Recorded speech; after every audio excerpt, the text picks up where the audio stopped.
ગોઠણના ઘસારામાં ઉંમરના પ્રમાણે જ્યારે ગોઠણ સાવ ઘસાઈ ગયા હોય ત્યારે ડૉક્ટર્સ જે છે એમ કહેતા હોય છે કે ગોઠણ બદલાવવા પડશે. આયુર્વેદની પંચકર્મ સારવાર અને આપણી દવાઓથી ગોઠણના ઘસારામાં કેટલી રાહત થઈ જાય છે અને ઓપરેશનની જરૂર નથી પડતી એનું જીવતું જાગતું ઉદાહરણ આજે મારી સાથે સવિતાબેન છે કે જેમને આપણી પંચકર્મ સારવાર અને ગોઠણની દવાઓથી અત્યારે ઘણું બધું સારું છે અને આપણે એનો અભિપ્રાય લેશું. જય શ્રી કૃષ્ણ માસી. જય શ્રી કૃષ્ણ. માસી, તમને શું તકલીફ હતી?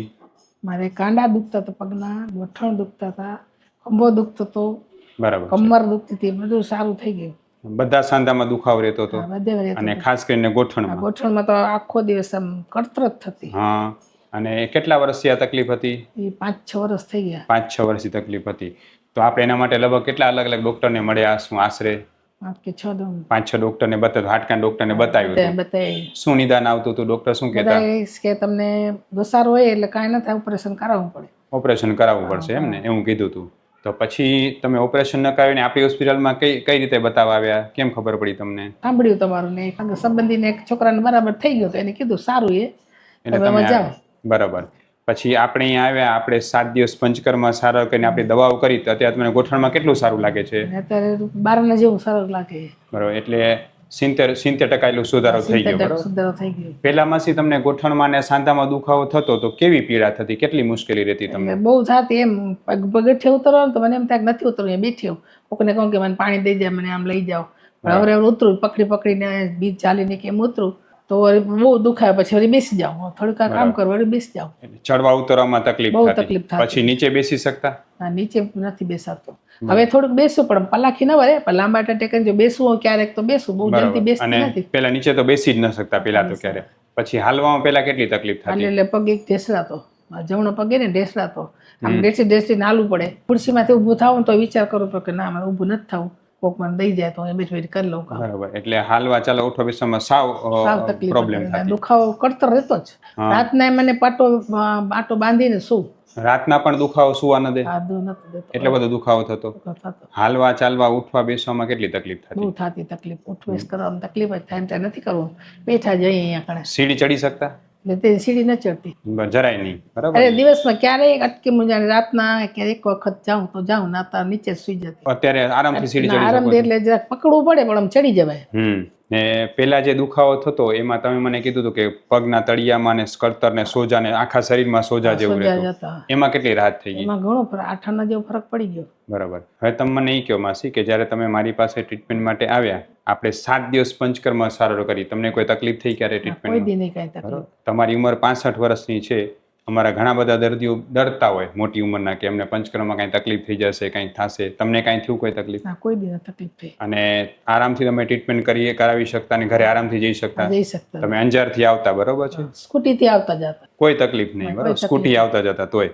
એટલે હું ખાસ એ જ લોકોને કહેવા માંગુ છું કે પંચકર્મ સારવાર કોઈ પણ ઉંમરમાં થઈ શકે, કોઈ પણ રીતે થઈ શકે. એટલે એવું જરાય નથી વિચારવું કે મોટી ઉંમર છે તો પંચકર્મથી કાંઈ તકલીફ થઈ જશે. માસી અમારા ગાંધીધામથી નજીક અંજાર ગામ છે કે જ્યાંથી એ રેગ્યુલર સ્કૂટીમાં આવતા ને પાછા જઈ શકતા, છતાં પણ કોઈ તકલીફ ન થતી.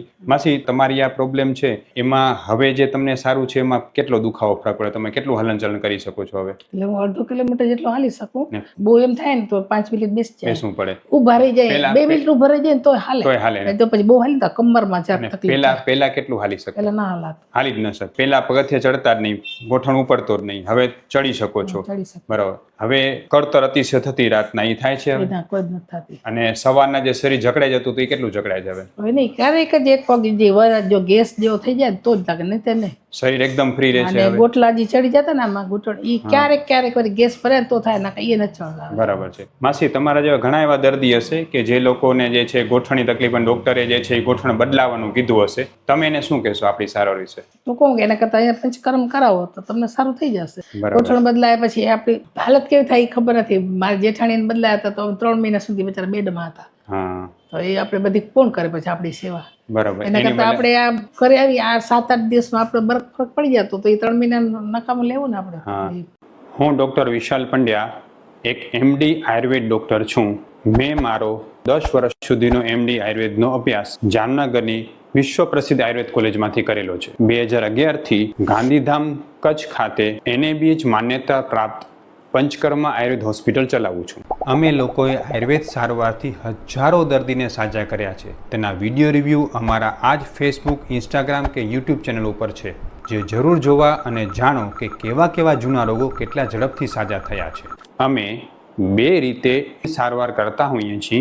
સૌથી પહેલાં તો કચ્છ કે એની આસપાસના દર્દીઓએ હોસ્પિટલમાં રૂબરૂ બતાવવા માટે આવવું, અને બીજું કચ્છથી દૂર રહેતા દર્દીઓ માટે ઘર બેઠા ઓનલાઈન દવા પણ મંગાવી શકે છે. વધુ માહિતી માટે નીચેના નંબર ઉપર હાય લખીને વોટ્સએપ કરો, એટલે તમને ફીસ કેટલી છે, કોર્સ કેટલો કરવો પડશે વગેરે માહિતી વોટ્સએપમાં મોકલી આપશું.